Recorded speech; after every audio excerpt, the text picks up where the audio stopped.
नमस्कार दोस्तों, शिवपुराण में आपका बहुत बहुत स्वागत है।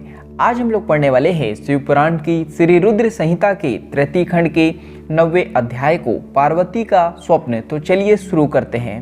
ब्रह्मा जी बोले, हे मुनि श्रेष्ठ नारद, जब मैना पार्वती के पास पहुंची तो उन्हें देखकर सोचने लगी कि मेरी पुत्री तो कोमल और नाजुक है, यह सदैव राशि ठाट बाट में रही है, दुख और कष्टों को सहना तो दूर की बात है, इनके बारे में भी यह सर्वथा अनजान है। पार्वती को उन्होंने बड़े ही लाड़ और प्यार से पाला है, तब कैसे मैं अपनी प्रिय पुत्री को कठोर तपस्या करने के लिए प्रेरित कर सकती हूँ। यही सब सोचकर मैना अपनी पुत्री से तपस्या के लिए कुछ नहीं बोल सकी। तब अपनी माता के चिंतित चेहरे को देखकर साक्षात जगदम्बा का अवतार धारण करने वाली देवी पार्वती यह जान गई कि उनकी माता जी क्या कहना चाहती है।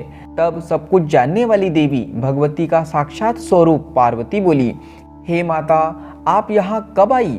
आप बैठिए। माता, पिछली रात्रि के ब्रह्म मुहूर्त में मैंने एक स्वप्न देखा है, उसके विषय में मैं आपको बताती हूँ। मेरे सपने में एक दयालु और तपस्वी ब्राह्मण आए। तब मैंने उनके हाथ जोड़कर नमस्कार किया तो वे मुस्कुराते हुए बोले कि तुम अवश्य ही भगवान शिव शंकर की प्राणवल्लभा बनूंगी, इसलिए उन्हें प्रसन्न करने के लिए उनकी प्रेम पूर्वक तपस्या करो। यह सुनकर मैना ने अपनी पुत्री के सिर पर प्रेम से हाथ फेरा और अपने पति हिमालय को वहां बुलाया।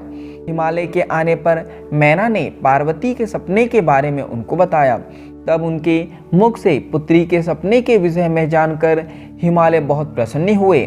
तब वे अपनी पत्नी से बोले, प्रिय मैना, मैंने भी पिछली रात को एक सपना देखा था। मैंने अपने सपने में एक बड़े उत्तम तपस्वी को देखा। वे नारद मुनि द्वारा बताए सभी लक्षणों से युक्त थे। वे उत्तम तपस्वी मेरे नगर में तपस्या करने के लिए आए थे।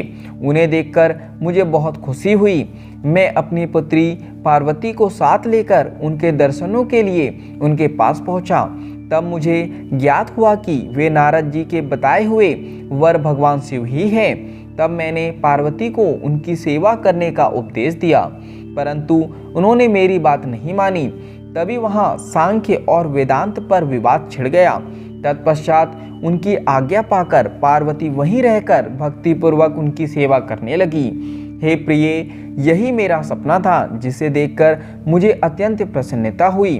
मैं सोचता हूँ कि हमें कुछ समय तक इस सपने के सच होने की प्रतीक्षा करनी चाहिए। ऐसा कहकर हिमालय और मैना उस उत्तम सपने के सच होने की प्रतीक्षा करने लगे। तो यहाँ पर शिवपुराण की श्री रुद्र संहिता के तृतीय खंड के 90वें अध्याय का समापन होता है। आज के लिए इतना ही। धन्यवाद।